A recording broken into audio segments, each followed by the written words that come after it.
ഈശോ മിശിഹായ്ക്ക് സ്തുതിയായിരിക്കട്ടെ. എൻ്റെ പേര് ജോബിൻ. എൻ്റെ സ്ഥലം കൊല്ലമാണ്. ഞാൻ കുറച്ച് മാസങ്ങൾക്ക് മുന്നേ വിദേശത്ത് ജോലിക്ക് വേണ്ടി പോയിരുന്നു. ദുബായിൽ വിസിറ്റിംഗ് വിസ എടുത്താണ് ഞാൻ ജോലിക്ക് വേണ്ടി പോയിരുന്നത്. പോയ സമയത്ത് 2 മാസം വിസിറ്റിംഗ് എടുത്ത് പോയ സമയത്ത് എനിക്ക് ജോലി ലഭിച്ചില്ല. അതിനുശേഷം ഞാൻ വീണ്ടും പുതുക്കി. ആ സമയത്ത് എനിക്ക് ജോലി ലഭിച്ചു. ആ 2 മാസം ഞാൻ ജോലി ചെയ്തു. നല്ല രീതിയിൽ തന്നെ ജോലി ചെയ്യും കാര്യങ്ങളെല്ലാം ചെയ്തു. കമ്പനി എനിക്ക് ശമ്പളവും കാര്യങ്ങളെല്ലാം തരാമെന്ന് പറഞ്ഞു, വിസ അടിച്ചു തരാമെന്ന് പറഞ്ഞു, എല്ലാ കാര്യങ്ങളും ചെയ്തു തരാമെന്ന് പറഞ്ഞു. 2 മാസം കഴിഞ്ഞിട്ടും അവരെനിക്ക് വിസ അടിച്ച് തന്നില്ല, റെസിഡൻഷ്യൽ വിസയും കാര്യങ്ങളും തന്നില്ല, സാലറിയും കിട്ടിയില്ല. എൻ്റെ കയ്യിൽ സാലറി സാമ്പത്തികപരമായ ഒരു കാര്യങ്ങളും ഉണ്ടായിരുന്നില്ല. പോയ സമയത്ത് 2ാമത്തെ വിസയും ഞാനാണ് പുതുക്കിയിട്ടാണ് ജോലിക്ക് കയറിയത്. ആ സമയത്ത് പരിപൂർണമായിട്ടും അവരൊരു കാര്യം ചെയ്യുന്ന സമയത്ത് അവർ എന്നെ ഒഴിവാക്കുകയും വേണമെങ്കിൽ ഒരു വിസിറ്റിംഗ് വിസ അടിച്ചു തരാം, അങ്ങനെയാണെങ്കിൽ ജോലിക്ക് നിന്നോളാൻ പറഞ്ഞു. ഞാൻ പറഞ്ഞു എനിക്കത് പറ്റത്തില്ല, റെസിഡൻഷ്യൽ വിസ ആണെങ്കിൽ മാത്രം ഞാൻ ജോലി ചെയ്യാമെന്ന് പറഞ്ഞു. പക്ഷെ ഞാൻ പറഞ്ഞു അതെനിക്ക് പറ്റത്തില്ല, ഇനി എനിക്ക് റൂം റെൻറ്റ് കൊടുക്കാനോ അതല്ലെങ്കിൽ ഭക്ഷണത്തിൻ്റെ പൈസയോ കാര്യങ്ങളോ ഒന്നുമില്ലെന്ന് പറഞ്ഞു. അവസാനം ആ കമ്പനിയിൽ നിന്ന് ഞാൻ ഇറങ്ങേണ്ടി വന്നു. സാമ്പത്തികവും കാര്യങ്ങളോ ഒന്നും ലഭിച്ചില്ല. അങ്ങനെ വീണ്ടും ഞാൻ ഒരു വിസ എടുത്തു. അതും പൂർത്തിയായി, ജോലികളൊന്നും ലഭിച്ചില്ല. 2 മാസം വീണ്ടും കഴിഞ്ഞു.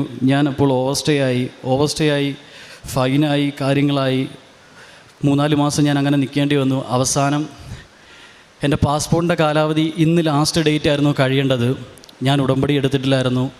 അങ്ങനെ 12-ാം തീയതി തിങ്കളാഴ്ച, ഈ കഴിഞ്ഞ തിങ്കളാഴ്ച ശരിക്കും പറഞ്ഞാൽ ഞാൻ ജയിലിൽ പോകേണ്ടതാണ്. ശരിക്കും പറഞ്ഞാൽ ഇന്നും കൂടെ കഴിഞ്ഞായിരുന്നെങ്കിൽ ഓവർസ്റ്റേ ആയിട്ട് ഒന്നാമത് നിൽക്കുകയാണ്. 2ാമത് പാസ്പോർട്ടിൻ്റെ കാലാവധിയും കഴിഞ്ഞു. അപ്പം ഞാൻ തിങ്കളാഴ്ച യൂട്യൂബിൽ അച്ഛൻ്റെ പ്രാർത്ഥന കാണുകയും റീൽസ് കാണുകയും പ്രാർത്ഥന കാണുകയും അങ്ങനെ ഞാൻ പ്ലേ സ്റ്റോറിൽ കയറി ആപ്പ് ഡൗൺലോഡ് ചെയ്ത് കൃപാസനത്തിലെ വാട്സപ്പ് ഗ്രൂപ്പിൽ ജോയിൻ ചെയ്യുകയും അതിനകത്ത് തന്നെ പ്രാർത്ഥിക്കുകയും ചെയ്തുകൊണ്ടിരുന്നു. അപ്പോൾ രാത്രി 12 മണിയായപ്പോൾ ഒരു ഗൂഗിൾ മീറ്റിൻ്റെ പ്രാർത്ഥനയുടെ ലിങ്ക് ഞാൻ കണ്ടു. ആ ലിങ്കിൽ ഞാൻ കയറുകയും പ്രാർത്ഥിക്കുകയും ചെയ്തു. അവരോട് ഞാൻ കരഞ്ഞു കാര്യങ്ങളെല്ലാം പറയുകയും എൻ്റെ റൂമില്ല, കാര്യങ്ങളില്ല, ഭക്ഷണമില്ല, ഒരുപാട് പ്രശ്നത്തിലായി ഞാൻ ജീവിതം എൻ്റെ മുമ്പോട്ട് പോവുകയാണ്. പാസ്പോർട്ടിൻ്റെ കാര്യങ്ങൾ പറഞ്ഞു, വിസയുടെ കാര്യങ്ങൾ ഞാൻ എല്ലാം പറഞ്ഞു. അവരന്ന് മുതൽ എനിക്ക് പ്രാർത്ഥിക്കുവാൻ തുടങ്ങി. തിങ്കളാഴ്ച പ്രാർത്ഥിക്കാൻ തുടങ്ങി. ചൊവ്വാഴ്ച അവരെനിക്ക് വേണ്ടി പ്രാർത്ഥിച്ചു. ബുധനാഴ്ച ഉച്ചയായപ്പോഴത്തേക്ക് എനിക്ക് ഒരു മാർഗ്ഗമില്ലായിരുന്നു. ഞാനും മാതാവിൻ്റെ മുമ്പിൽ പ്രത്യക്ഷീകരണ പ്രാർത്ഥന പഠിച്ച് ഓൺലൈനായിട്ട് പ്രാർത്ഥന പഠിച്ചതിൻ്റെ ഫലമായിട്ട് മാതാവ് എനിക്ക് ഔട്ട് പാസ് എടുക്കുന്ന ഒരു മാർഗ്ഗം മാത്രമേ എൻ്റെ മുമ്പിലുള്ളൂ. തിരിച്ചിനി വരാൻ അങ്ങോട്ട് പറ്റത്തില്ല, ബാനാവും. അപ്പോൾ പരിപൂർണ്ണമായിട്ട് തന്നെ എനിക്ക് ബുധനാഴ്ച ഉച്ചയായപ്പോഴത്തേക്ക് തന്നെ എനിക്ക് ഔട്ട് പാസ് എടുക്കാനുള്ള സാമ്പത്തികം ലഭിച്ചു. അപ്പോൾ തന്നെ ഞാൻ ഓടിപ്പോയിട്ട് ഐ പി സെൻ്ററിൽ കൊണ്ടുപോയി സാമ്പത്തികം കൊടുക്കുകയും ക്യാഷ് കൊടുക്കുകയും വൈകിട്ട് തന്നെ ഞാൻ അപ്ലൈ ചെയ്യുകയും ചെയ്തു. മിനിമം 3 to 5 ഡേയ്സ് ഗവൺമെൻറ്റിൽ എങ്ങനെ പോയാലും വേണം ഔട്ട് പാസ് കിട്ടുവാനായിട്ട്. 3 അല്ലെങ്കിൽ 5 ദിവസം എങ്ങനെയും വേണം. ഞാൻ വൈകിട്ട് 4 മണിക്ക് കൊണ്ടുപോയി കൊടുത്ത ആ പൈസയ്ക്ക് തിങ്കളാഴ്ച ഇന്നത്തെ ദിവസം എൻ്റെ പാസ്പോർട്ടിൻ്റെ കാലാവധി കഴിയുകയും ചെയ്യും. എനിക്കറിയത്തില്ല മാതാവ് എന്ത് ചെയ്യുന്നത്. വൈകിട്ട് കൊടുത്ത പൈസയ്ക്ക് വൈകിട്ട് രാത്രി 7 മണിക്ക് തന്നെ എനിക്ക് ഔട്ട് പാസ് ലഭിച്ചു. മാതാവിൻ്റെ അനുഗ്രഹത്തിൽ ഞാൻ വീണ്ടും പ്രത്യക്ഷീകരണ പ്രാർത്ഥന പഠിച്ചപ്പോൾ 7 മണിക്ക് തന്നെ ഔട്ട് പാസ് ലഭിച്ചു. പിറ്റേ ദിവസം തന്നെ എനിക്ക് ടിക്കറ്റ് എടുക്കുവാനുള്ള ഭാഗ്യം ലഭിക്കുകയും ചെയ്തു. ഞായറാഴ്ചത്തേക്ക് ടിക്കറ്റ് എനിക്ക് ലഭിച്ചു.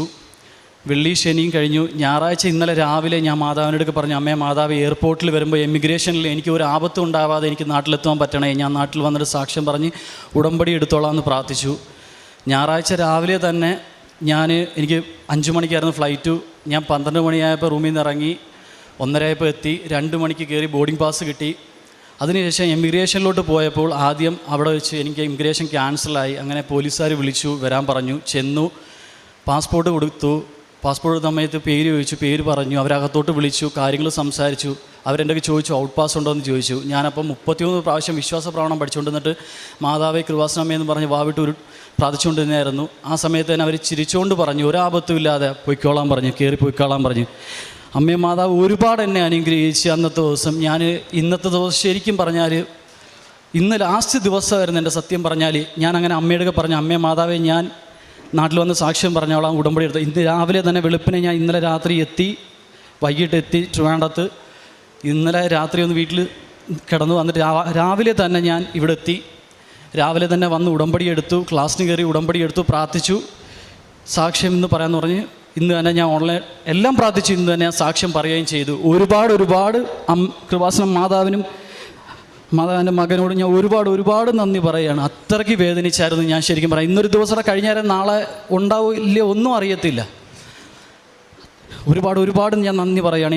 എനിക്ക് വേണ്ടി ആ ഗ്രൂപ്പിലെ എല്ലാ മക്കളും ഒരുപാട് പ്രാർത്ഥിച്ചു. 5 ദിവസം എല്ലാവരും മുട്ടുമേന്ന് കർണക്കൊന്തയും എല്ലാം പ്രാർത്ഥിച്ചു. എനിക്കും 2 മണിക്കും 3 മണിക്കും എല്ലാം പ്രാർത്ഥിക്കാനും കർണക്കൊന്ത പഠിക്കാനും ഉച്ചയ്ക്കുള്ള പ്രാർത്ഥനയിൽ പങ്കെടുക്കാനും ഓൺലൈനായിട്ട് ഇതുവരെ പിന്നെ ഞാൻ വിട്ടില്ല.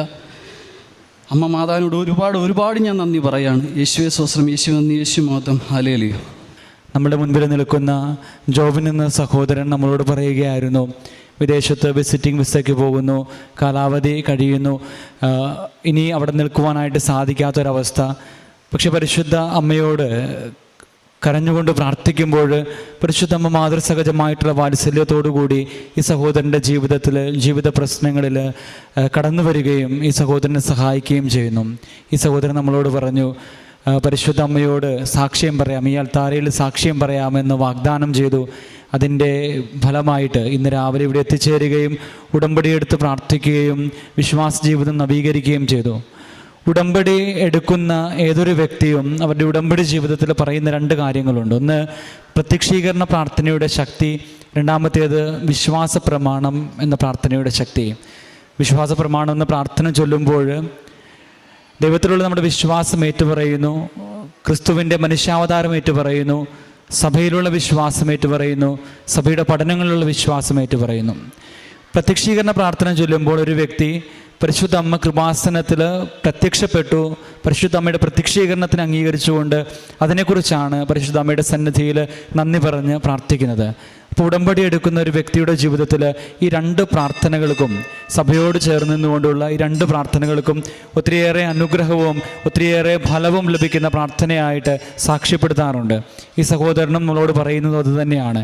തൻ്റെ വിശ്വാസ ജീവിതത്തിൽ വിശ്വാസം നവീകരിക്കുവാനായിട്ട് ഒരു അനുഭവം ലഭിച്ചപ്പോൾ തൻ്റെ വിശ്വാസത്തെ അതിൻ്റെ പൂർണ്ണതയിൽ ജീവിക്കുവാനായിട്ട് ഉടമ്പടിയിലൂടെ തൻ്റെ വിശ്വാസം ആഘോഷമാക്കി മാറ്റുവാനായിട്ട് ഈ സഹോദരൻ ശ്രമിക്കുകയാണ്.